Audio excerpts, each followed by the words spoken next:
Welcome. Thank you so much for joining me. Today my topic is originality and self-esteem. I don't know that other people have proposed this idea. It occurs to me, I've been out doing a lot of things that I've never done before in my magic career. I've been stretching myself, I've been pushing myself, and my wife made a comment to me that really struck me in my heart. And it's the way the universe works. It's the way God works. He brings things together for you at the same time from different sources to kind of give you a message. We're outperforming. I know one of my favorite baseball legends of all time, Mark Palmer. He comments on the Baltimore Orioles, and every now and then we'll watch what we know to be a great pitcher faltering. Something's wrong out there. And Mark Palmer will say, Jim Palmer. Jim Palmer will say, he doesn't trust his stuff. He needs to trust his stuff. Think about that. As a magician, think about that. Do you trust your stuff? And if you don't, why don't you? Well, my theory is that it relates to self-esteem. Self-esteem. Do you believe in yourself? See, originality, I think magic suffers as an art form because of a lack of originality.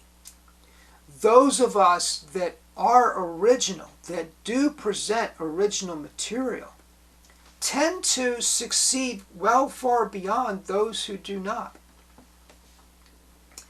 And this is a problem, but I think that it comes back to you want to do the trick that's been proven, right? You're watching YouTube or you're watching some other magician and you see this performance and you think, oh, the audience reaction was really good. I really enjoyed that. I'm going to go ahead and do that. Because you're coming up with material and you're thinking, I don't know. I don't know, right? And I will tell you this, it is really hard to get out there and do something that's never been done before. It's never been shown before, it's never been performed before. It's original, right? It's kind of hard to do that. You don't know what the audience is going to do, and those of us who do a lot of performing have the ability to work that kind of material in, see how it plays, refine it, change it. But at the end of the day, I think it comes down to our belief in ourselves, and I want to encourage you. I want to encourage you to believe in yourself, to believe in what your vision is, whatever that vision is. I'm going to make a statement. And please comment down below. I mean, I realize this may be a controversial statement, but I'm going to make it anyway. I believe it's better to be original and bad than to be a copy and good. Now let me explain what I mean by that. It's better to do the material that comes out of your soul. The material that you believe in, that you've invested yourself in. The material that is unique to you. It's better to do that, even though that material might not be as good as, say, I don't know, the egg bag or the chop cup or the linking rings or the cups and balls. It may not rise to the level of a classic of magic, but it's you. It's you. And the world is hungry for you. You're the only person that is you. You're the only person that has your history, your values, your perspective. And the world is hungry for that. You need to put it out there. You may not be creating the world's greatest magic. That's true. But what you're creating is yours. And that is so important. Now, imagine that you're turning on your radio and you want to listen to some music. And every band, there's 30 different bands over the course of a half an hour. But every single one of them plays the same song. Granted, they play it differently. They interpret the song differently, but it's the same song. I mean, imagine turning on the radio and hearing Danny Boy 30 times, sung by 30 different bands. That's a lot of what we do in magic. We do the same tricks. Have you ever been on a platform with another bunch of magicians? You're doing a compilation show. You're doing an ensemble show. Other magicians, and you're concerned that you might be doing the same thing. And that's a real possibility because magicians do the same things. You know, a part of the problem with this is commercial magic. The dealers get out there and they promote a particular item, and all the magicians buy it, and all of a sudden all the magicians are doing it, and then they go on to the next thing, and this is a problem in magic. So my topic today is originality and self-esteem. Believe in yourself enough to do your own material. This book is called Magic by David Price. It was published in 1985. And I want to read to you just one quick story out of it. It's the story of Frederick Bancroft. Frederick Bancroft. One who imitated Herman but did not take his name. See, a lot of people in the days of the great Herman, Alexander Herman, not only imitated him but tried to take his name, tried to call themselves Herman. So they're doing Herman's material and they're calling themselves Herman. This went on at the turn of the last century. So here's Frederick Bancroft, born St. Paul, Minnesota, January 1867. Made his first appearance in Chicago, 1878, under the name of De Castro, but was not successful.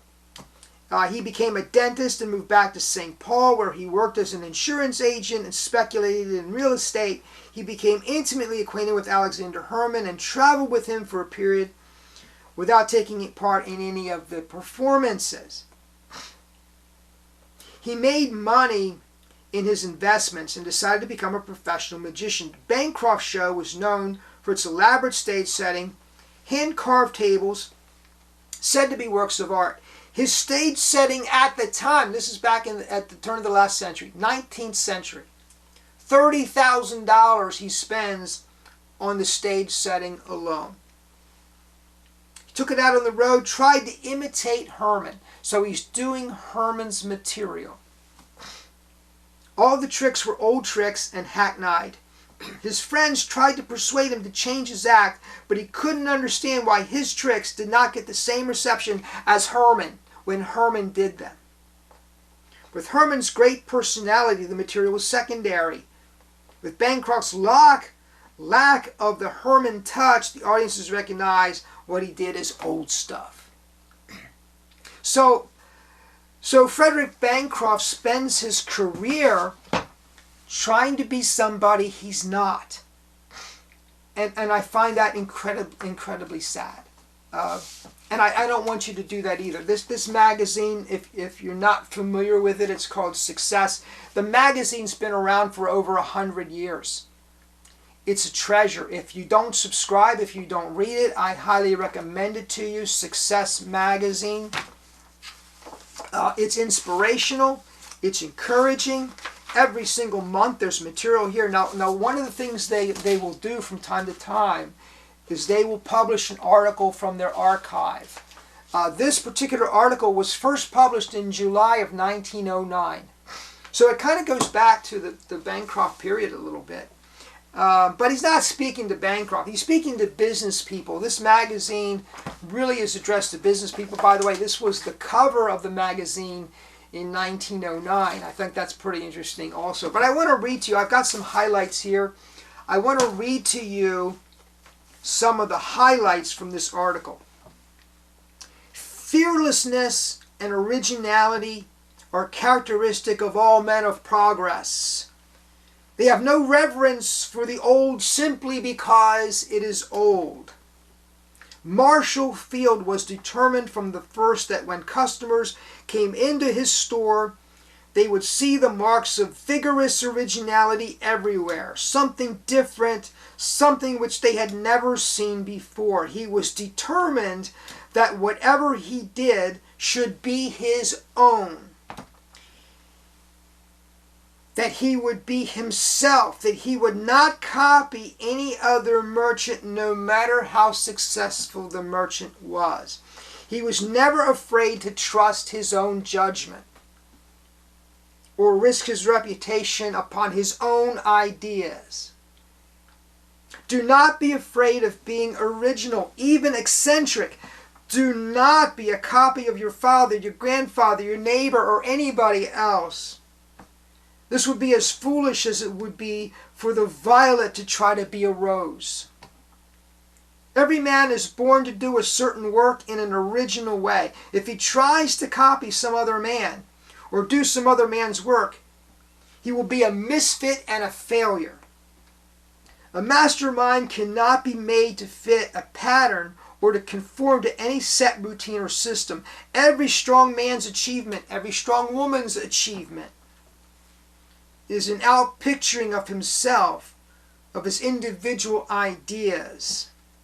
Men and women of force and initiative are always breaking precedents. Roosevelt had little use for White House precedents or political traditions. In every position, whereas police commissioner, governor, vice president, or president, he has always insisted on being himself and nobody else. Roosevelt.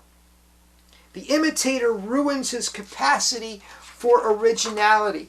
The imitator ruins his capacity for originality. Success cannot be successfully copied. It is original. It is self-expression.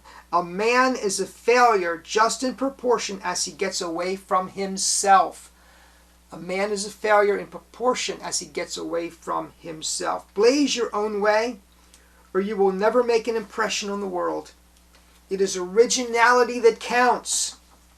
Don't be afraid of your own ideas. Believe in yourself. Assert your individuality. That's the message, folks. In magic especially, we need originals. Folks, thank you so much for joining me. I am so glad that you did. Please comment down below. I love your comments. Please subscribe if you've not done so already. I will see you next time. Have a great day.